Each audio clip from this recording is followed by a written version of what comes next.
Hola, ¿qué tal amigos? Soy Luis Álvaro Hernández para Vivoreando la Noticia.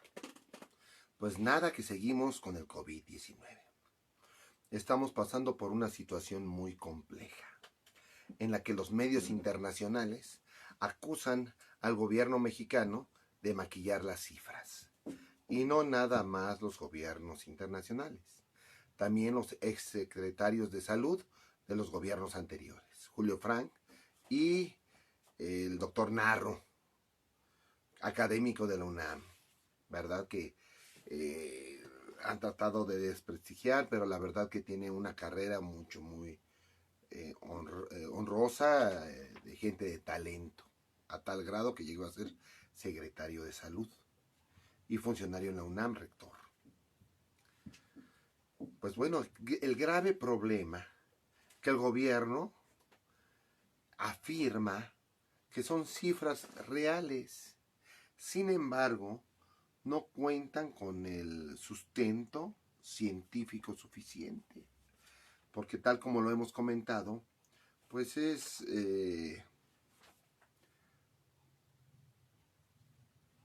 incompleto el análisis que hacen mediante el sistema Centinela, que se basan en suposiciones basados en cuestiones de orden aritmético, matemático, tomando muestras y con eso pudiendo llegar, según ellos, a conclusiones, cuando no hay necesidad de ello, porque cuentan con los medios científicos para lograrlo, cuentan con pruebas que confirman la existencia o no del paciente del contagio.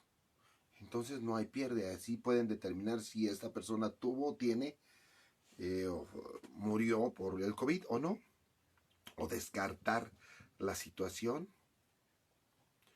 Pero bueno, lo que es verdaderamente grave es que ya muchas de las personas nos estamos enterando que están muriendo varias personas. Y 3.100 que aparentemente son los muertos, pues realmente es un número muy pequeño para la población tan grande que hay en el país, 120 millones de mexicanos. O sea, 3.000 personas en 120 millones de mexicanos no son nada. Vamos a poner un ejemplo. Hay más de 100.000 personas desaparecidas durante el sexenio. Más de 3.000 al mes, vamos a pensar. 3 por 12, 36, más de 50.000. Yo en lo personal no conozco desapariciones, ¿verdad? Ni siquiera a mis oídos se ha llegado a saber de desapariciones por el crimen organizado. Y ahora en un término de 2 meses, tantos. O sea, realmente habrá que hacer un análisis comparativo y bueno, cada quien llegará a sus propias conclusiones. Si son reales o no lo son las cifras que maneja el gobierno. Porque por un lado establece que es una enfermedad muy contagiosa, verdaderamente peligrosa, que además el contagio puede obtenerse después de que haya pasado el sujeto que se encuentra contagiado y haya dejado algún rastro del virus en alguna superficie, después de varias horas, ¿verdad? Entonces pues resulta muy increíble, además de que hay países como los Estados Unidos, en la que vemos que ya hay 1 millón de contagiados y hay quién sabe cuántos muertos, ¿verdad? Hay países como España, Francia, Italia, en la que igualmente vemos una curva ascendente tremenda. Aquí en México no, porque 3.000 muertos desde que se inició la suspensión de labores, que fue hace mes y medio, casi 2 meses, esto fue el 18 de marzo, ¿verdad? Estamos a 8, o sea, mes 20 días, entonces, ¿qué va a pasar? No hay cuestiones congruentes. Por otro lado, los graves problemas de la corrupción.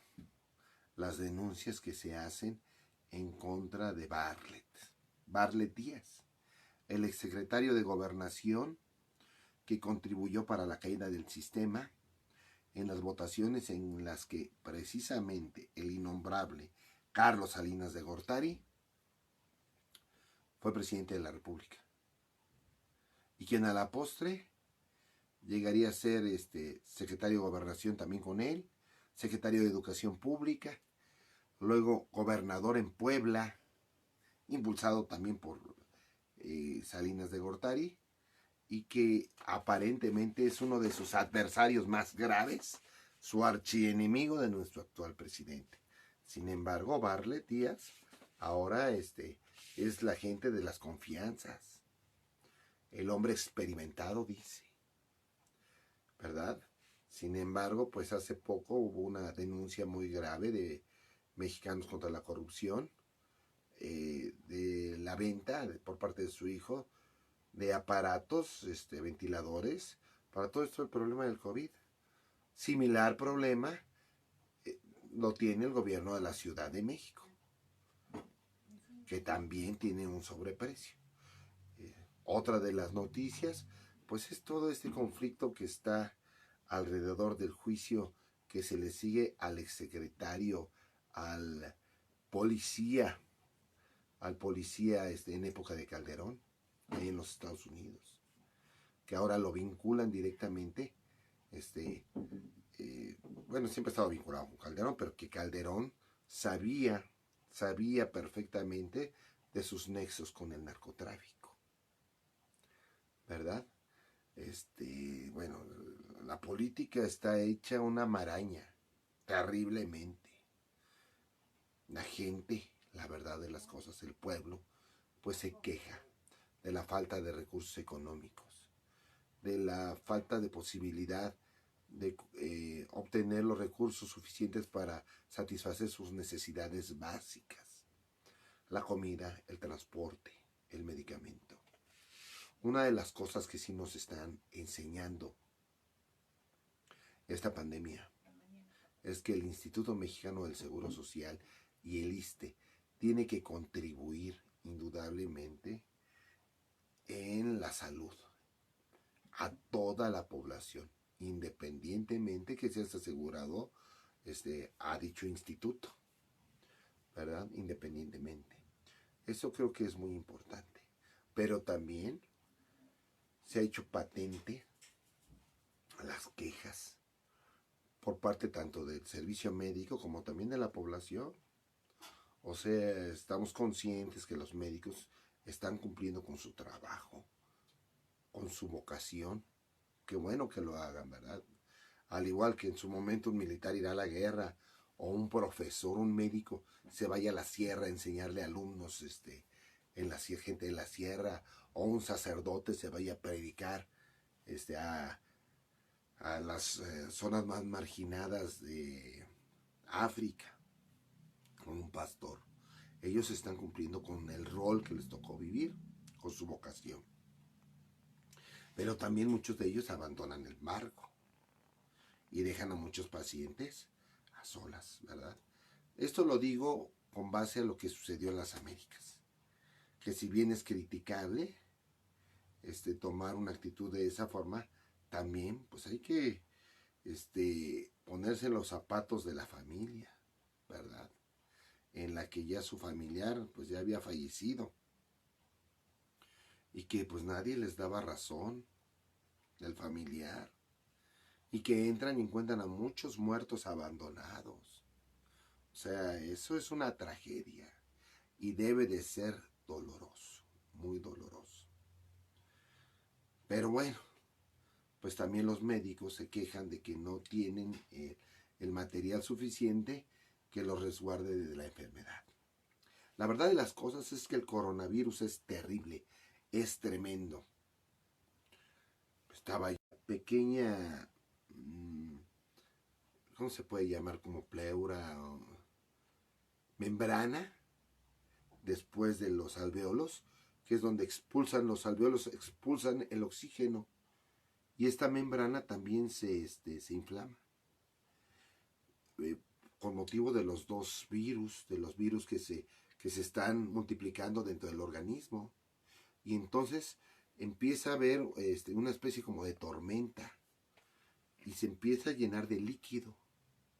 Y la sangre, donde están las moléculas que transporta el oxígeno, se encuentra abajo de esa membrana. De tal suerte que por la inflamación y el líquido que hay en esa membrana y la inflamación de la membrana, impide que logre llegar el oxígeno a la sangre que va a transportar esas moléculas a las distintas partes del cuerpo. Y entonces por eso sienten que les falta el aire y con el ventilador pueden expulsar con mayor fuerza. Entonces por eso pues las personas mayores, las personas con obesidad, las personas con EPOC, los fumadores, los que tienen poca capacidad física, entrenamiento, de ejercicio, pues poco se pueden defender y son los